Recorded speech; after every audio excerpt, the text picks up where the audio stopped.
Hello, everyone.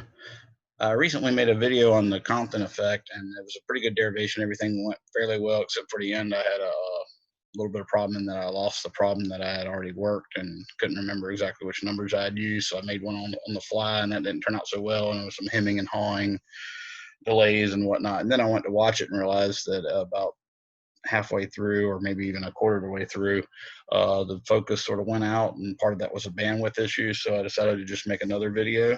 So this is a good one to follow up after my derivation of the Rydberg formula by using Bohr's quantum model of the atom. Again, we're dealing with old quantum theory here, so it's not exactly correct, but it was what got us started on quantum mechanics and discovering exactly what became of quantum mechanics.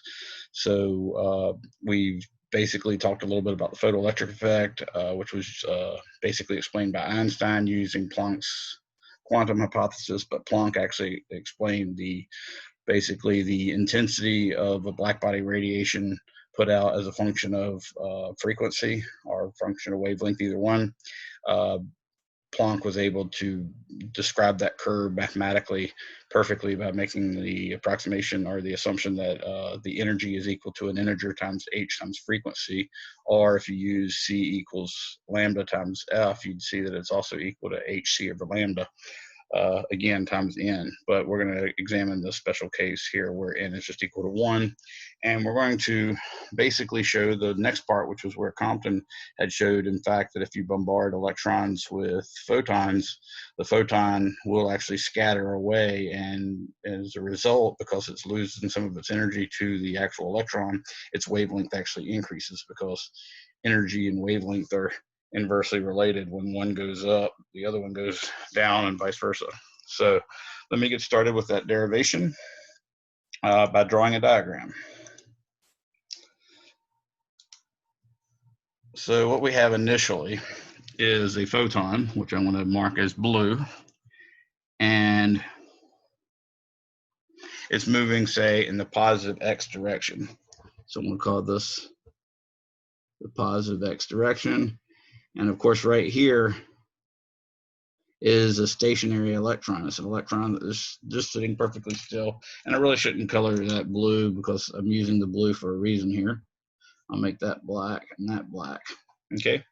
Now what's going to happen is this photon, which has a momentum given by P equals h over lambda, where lambda is its initial wavelength, that's going to run into this, and I'm going to imagine that the photon goes upward and the electron goes downward, and I'm going to define those angles.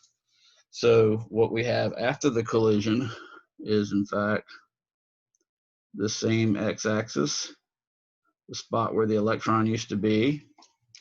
And now I'm going to have, say, a green photon whose wavelength, of course, is longer. Remember Roy G. Biv, and the Roy side is the long wavelength side. So I'm going to draw it like that, where it shows that the wavelength is actually longer. It's going along this line, and that angle right there is going to be phi. And then, of course, the electron will be going along this line. That's our E minus. And I'm going to say it has a momentum P sub E, which according to relativity should be gamma times mv, but I'm going to avoid using that just because it turns out to make things really ugly, and it's a lot easier to do it the way I'm showing. So this is the angle of scattering for the photon. Notice the photons went from blue, which is the shortest of wavelengths in the visible spectrum, to green, which is longer than blue, and that indicates a loss in energy. The reason why that's so is we're making use of Planck's quantum hypothesis, which was that E is equal to some integer times h times f. But given that the speed of light for a photon is equal to the wavelength times the frequency, we can also make this n times hc over lambda. We're going to treat the case where n equals 1.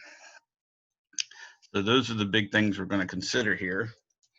Now, in order for us to actually solve this, we're going to have to consider some things. So this collision, for starters, it's it's a photon colliding with an electron. There's really no attraction between them or anything. So this should really be, one, a conservation of momentum, both in the x and y directions, as well as, two, it should be an elastic collision, which will be given by conservation of kinetic energy.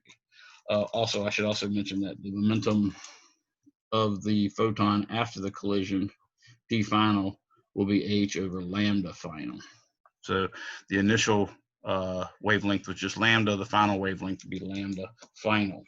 So I'm going to try to write it a little bigger so we won't have the problems that I did before. So I have, first off, conservation of momentum.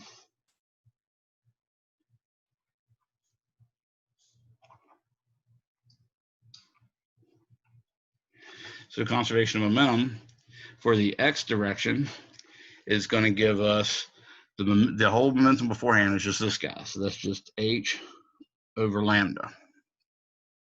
After the collision, however, the momentum, at least in the x direction, is the momentum of the photon times cosine phi. So I'm going to say h over lambda f times cosine phi, plus the momentum of the electron, which would be the momentum of the electron times the cosine theta.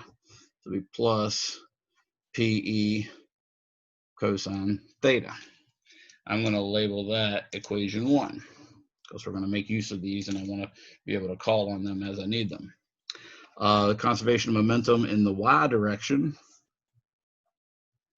is going to be 0, because initially nothing's moving in the y direction. I'm imagined, or I assumed that they were all moving in the positive x direction, and in fact only the photon was moving. So the initial momentum in the y direction is 0, but the final momentum in the y direction is h over lambda final times the sine of phi. And I will let the sign be worked out by the actual math. So I'm just going to say plus the momentum of the electron times the sine of theta.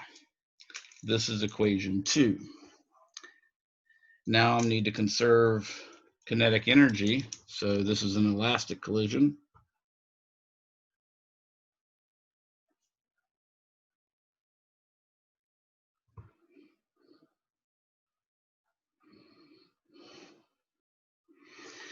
So the kinetic energy of the photon is really just the energy of the photon. And you know from E squared equals P squared C squared plus M squared C to the fourth, the momentum of the energy of a photon is just the total energy, which we can take from that as hc over lambda. So I'm going to say hc over lambda is what the kinetic energy is before the collision. After the collision, the photon will have an energy equal to hc over lambda final.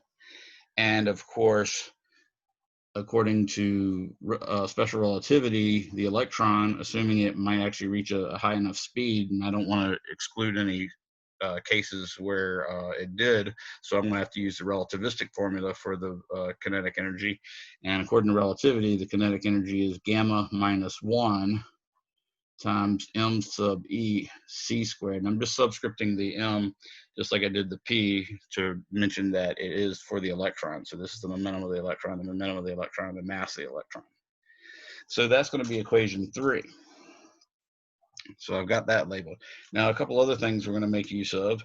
We're going to use some facts from relativity, and one of them is equation 4, which I'm going to say E squared is equal to P squared C squared plus M squared C to the fourth.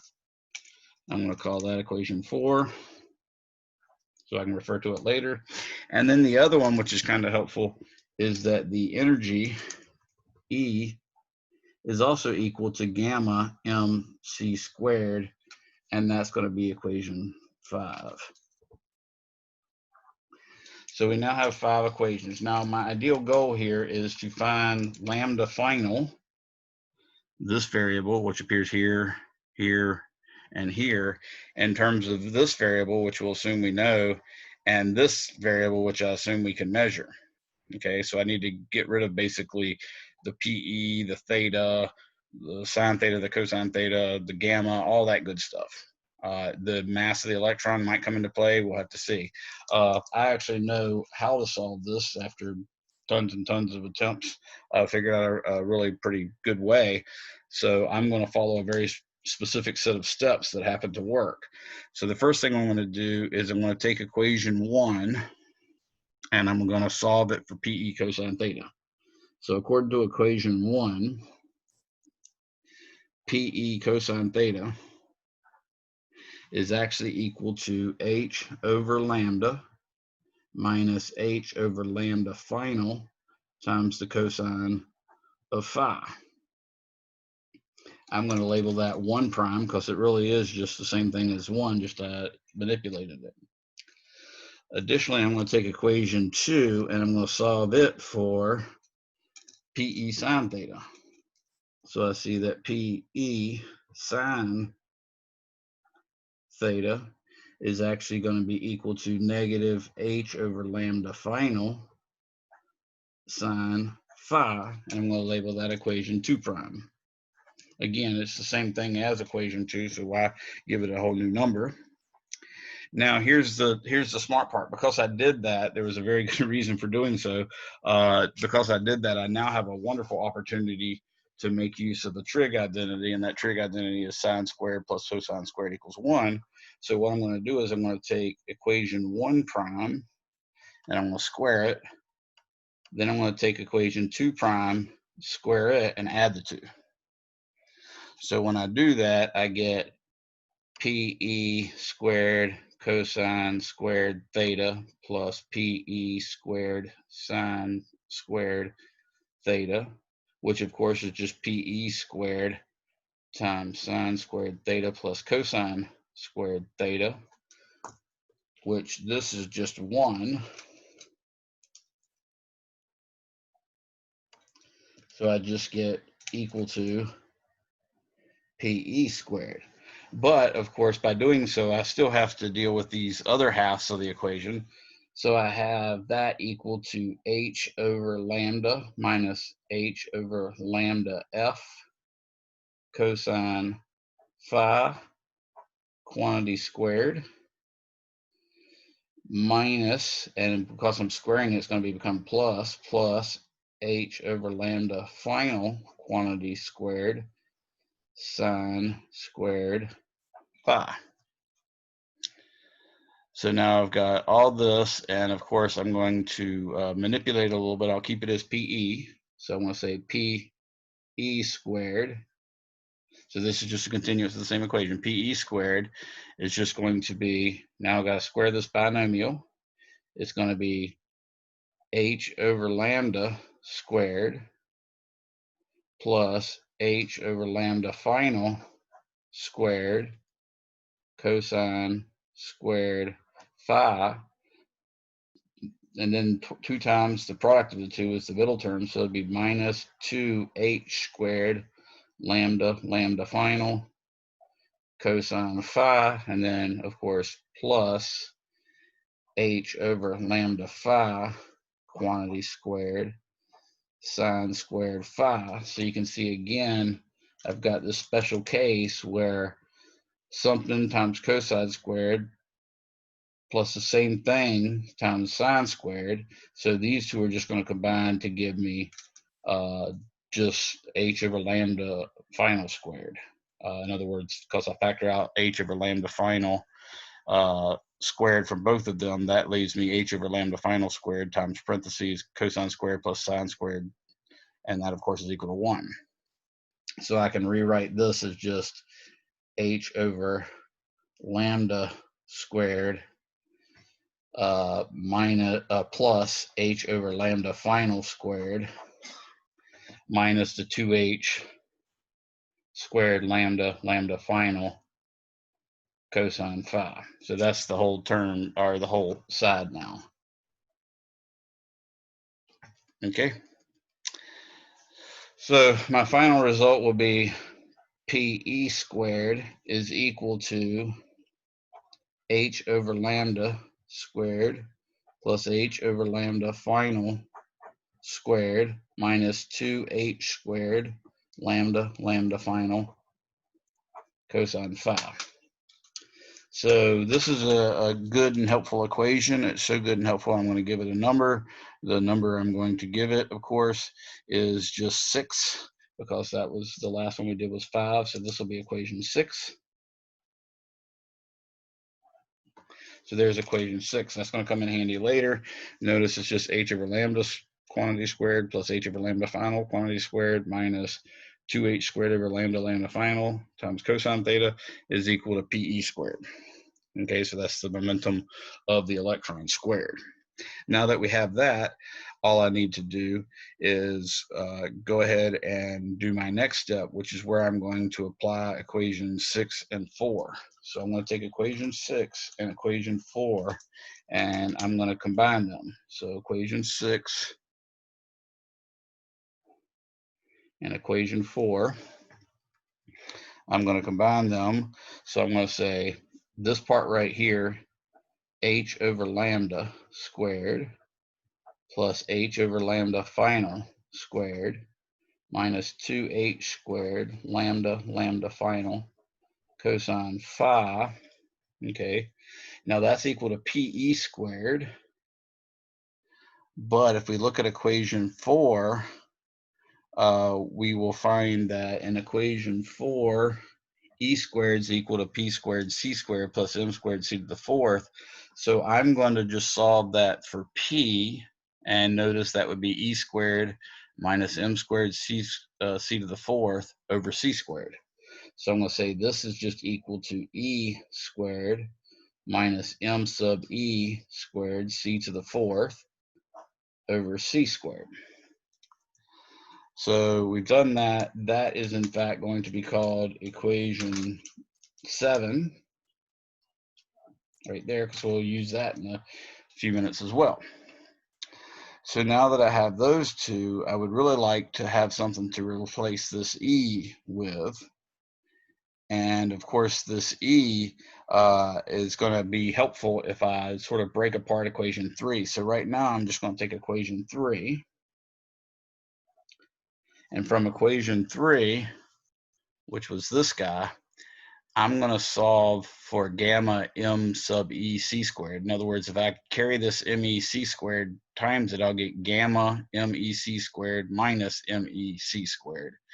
So I can actually solve for just plain gamma mec squared, which notice, by the way, is the e. So that'll become really handy.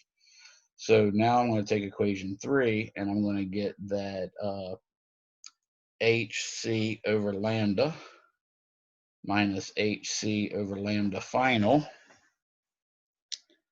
So that's the first two parts. And now I'm going to pull the mec squared to the other side. And of course, that was minus. So now it'll become plus m sub e c squared is equal to gamma m sub e c squared.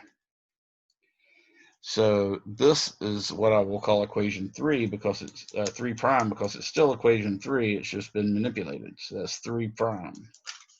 Now that I have 3 prime, I can make use of 3 prime and 5, which, remember, 5 is the fact that E is equal to gamma MC squared, which is what I have there.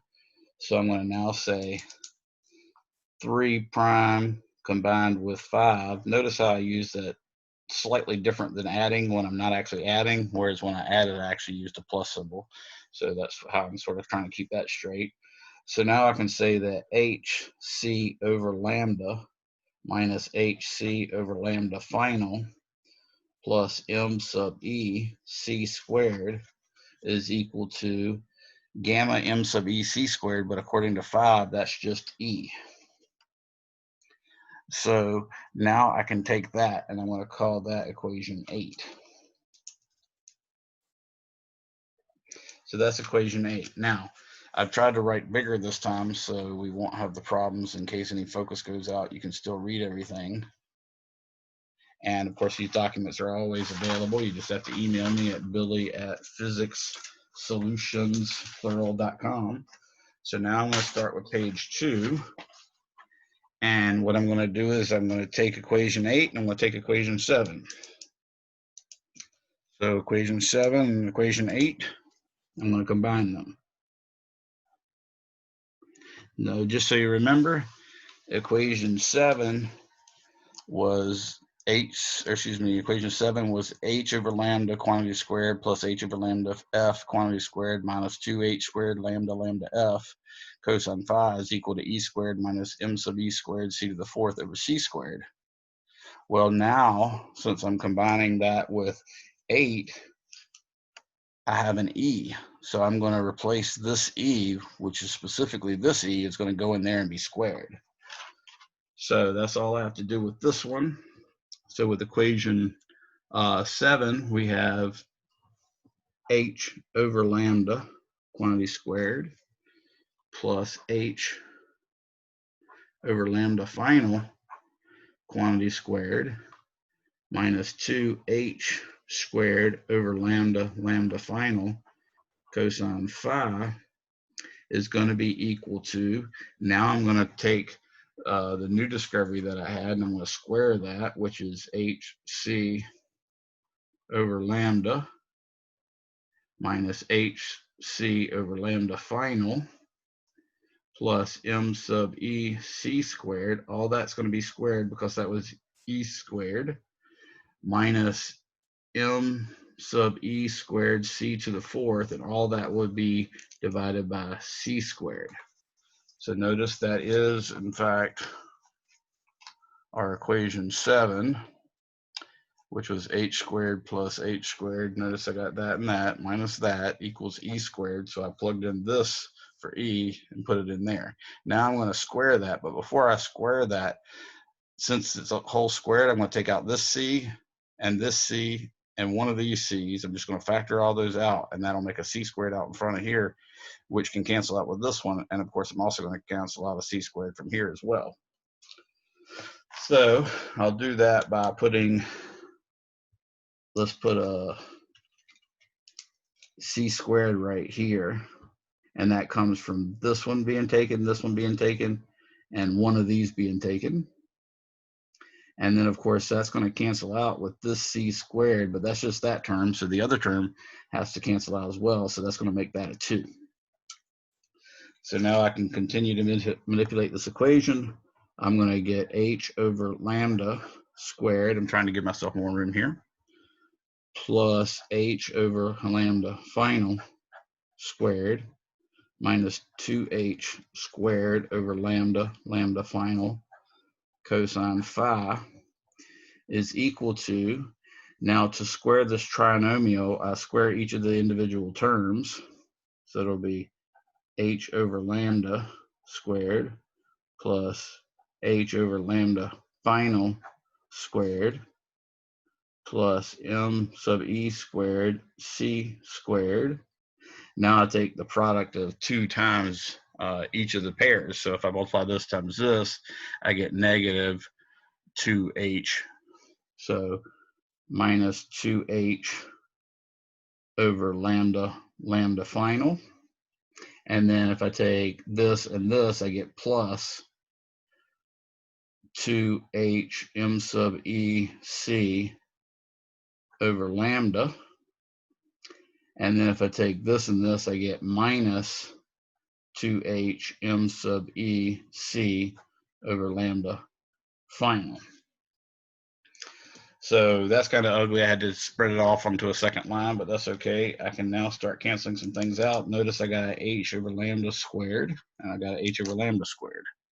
I got an h over lambda final squared on this side, and I got an h over lambda final squared on this side. So this equation now becomes negative 2h squared over lambda lambda final.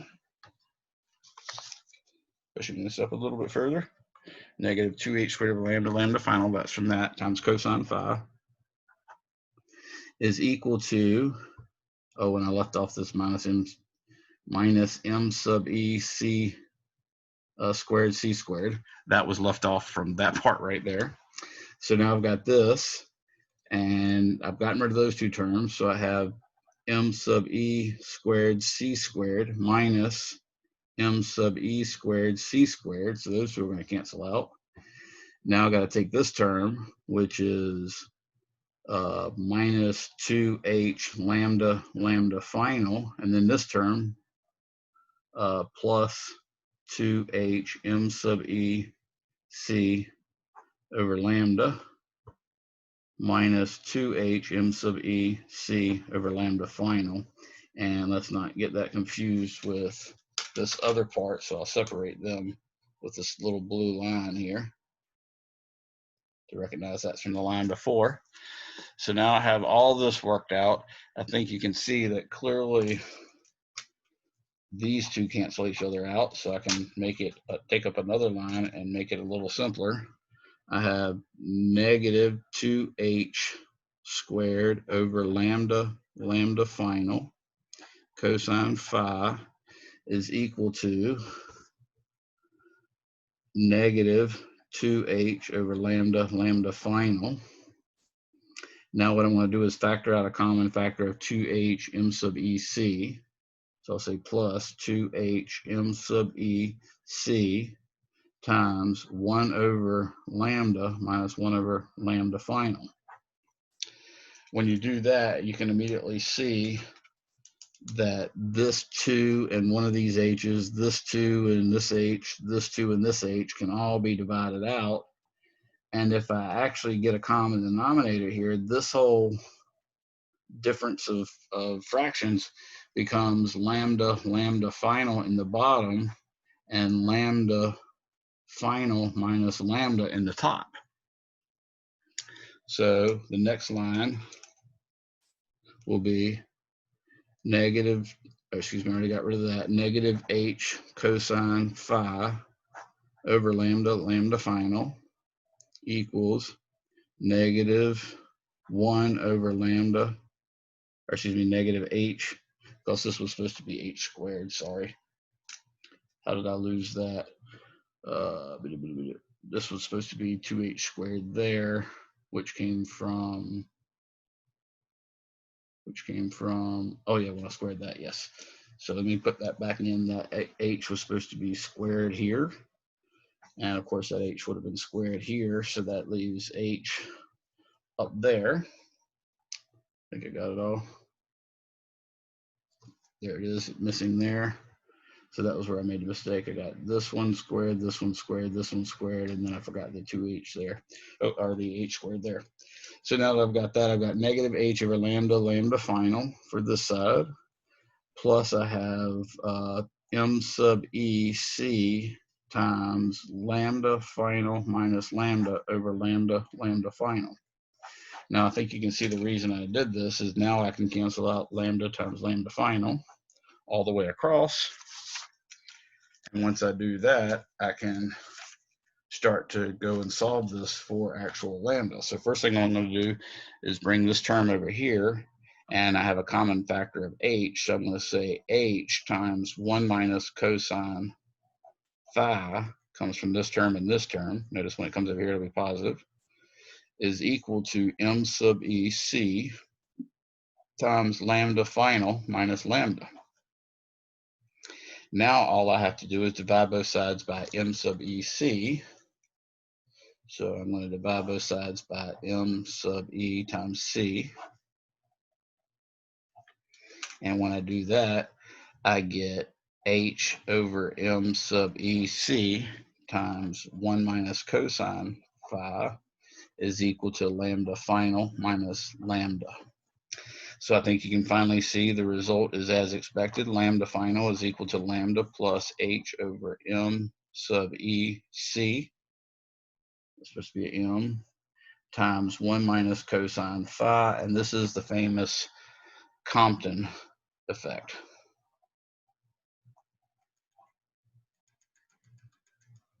Now it should go, I should note that this value right here is thought of as a wavelength, and its value turns out to be 2.42 picometers, which is 2.42 times 10 to the negative 12th meters. Sorry about writing that in blue, but 2.42 picometers or 2.42 times 10 to the negative 12 meters. That's just what that quantity is. And this is the famous Compton effect. We have now formally derived the desired result. Now, if you wanted to actually solve a problem, you might say an electron comes in with a photon, hits an electron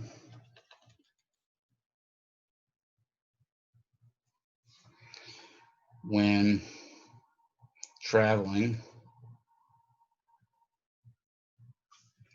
such that the photon's wavelength is 10.00 picometers.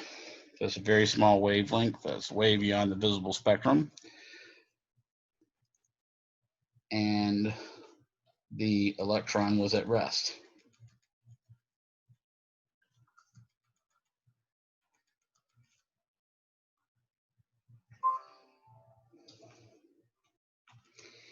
If the photon deflects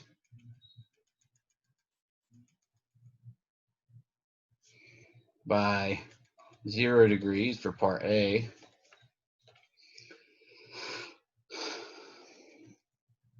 45 degrees for part B, 90 degrees for part C,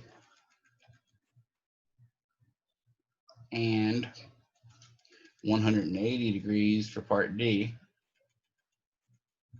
what is the final wavelength?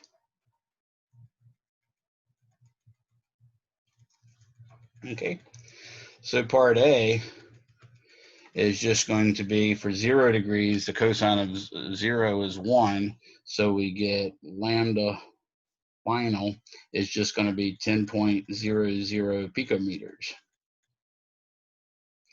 For part B, at 45 degrees, cosine of 45 degrees is square root of 2 over 2.